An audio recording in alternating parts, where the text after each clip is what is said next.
is basically the rebirth of the divine feminine. And I think this is what we're really doing. And whether that divine feminine even has a sexual overlay to it, it certainly has power to it. Mm-hmm. And whether we're taking the sex back, the money back, our voices back, giving ourselves permission to be whole. And I had a really interesting conversation with my beloved on the way over here. We were on the phone, and he says, what do you think would happen if a female politician got caught up in Anthony Weiner's kind of scandal? Like she had been sexting young interns. What would happen to her? Mm-hmm. And it's an interesting thing because he's rightly, I think, assumed that the culture would come down on her harder. She probably would have no chance of running for public office. But one of the things that I was able to parse out while we were having this conversation is it's not just that we get demonized for our sexuality, but that we actually get shunted off to a different part of society. Mm-hmm. So when I come out as a prostitute or a whore, it was something I took on as a political and spiritual path, and also, quite frankly, it made me a good income. But and I got a lot of TV exposure for it too. So I mean, there was a lot of things going on there, but I absolutely knew what I was getting into. I knew I was probably going to go to jail. I knew I was probably going to pay some kind of a price. And I did. I really did. I was glamorous. I flew all over the country, stayed in nice hotels, spent a lot of time with powerful men. But the price that I paid was my husband and I spent 2 years in family court. We almost lost visitation, not custody, visitation of the kids. And the premise from the opposing side, the other custodial parent, was that I was an out prostitute, and she had the television shows to prove it. And I got audited. I'd been paying my taxes, so fortunately that was not really a big deal.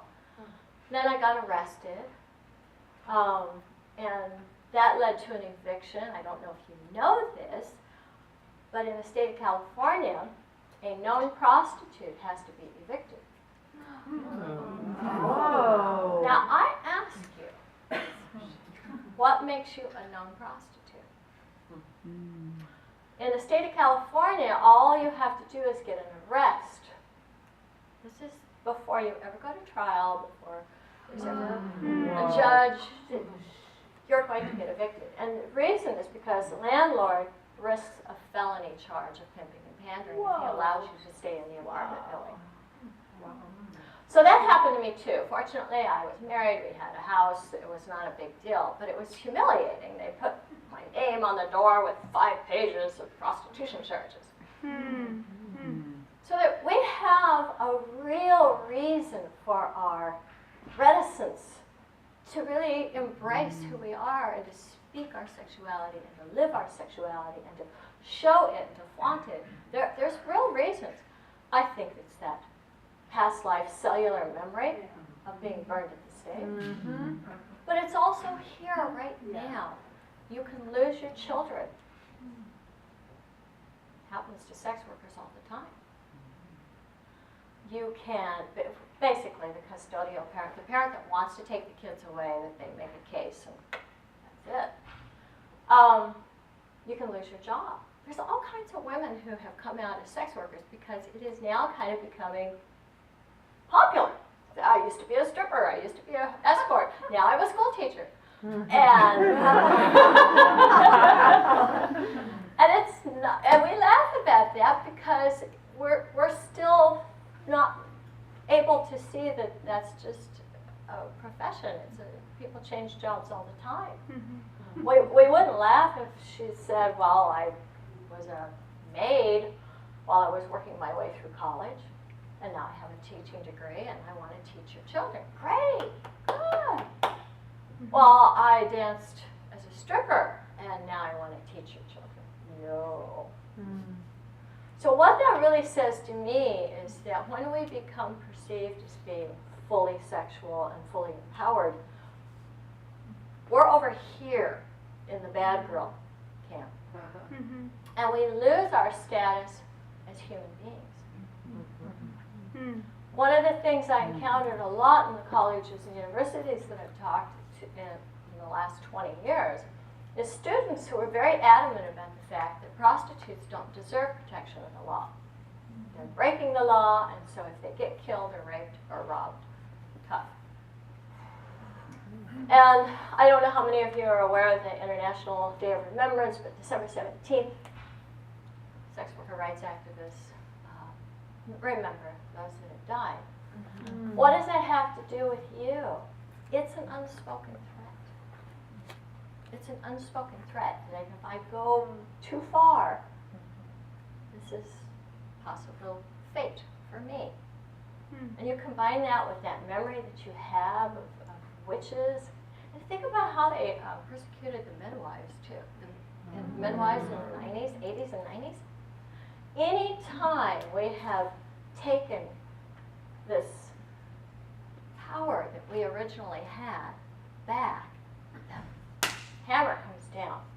Literally, in the case of the document that was used to burn witches, it was called the hammer. But it really does, it comes down and creates a panic.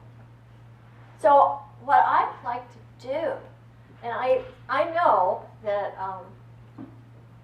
this is kind of pushing the envelope a little bit, but rather than having you guys do dyads, see, I started something, I stopped working as an escort in 2004. I authored a book called Sex Secrets of Escorts. I have a radio show now called The Shame-Free Zone. And my work is very much working with couples to restore their marriages. I know, that seems counterintuitive, a former prostitute, not trying to wreck marriages, but save them. But it's what I do, and I do a very good job of it, by the way.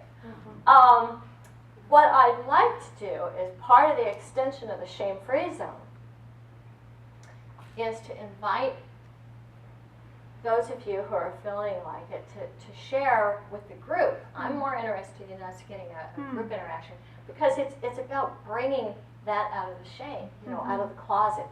And it can have a really healing effect, admitting something that you're frightened of.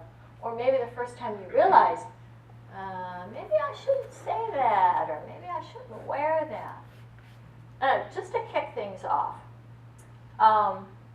I want to talk a little bit about when you first got into puberty, and you were first kind of getting some sense there were those girls and those girls. Did you know which one you were? And would you like to tell us just a little bit about that? Yeah, I started masturbating at 3 or 4 years old. I remember being thinking it was God, that I was God, because I had this sensation, and I remember thinking, oh,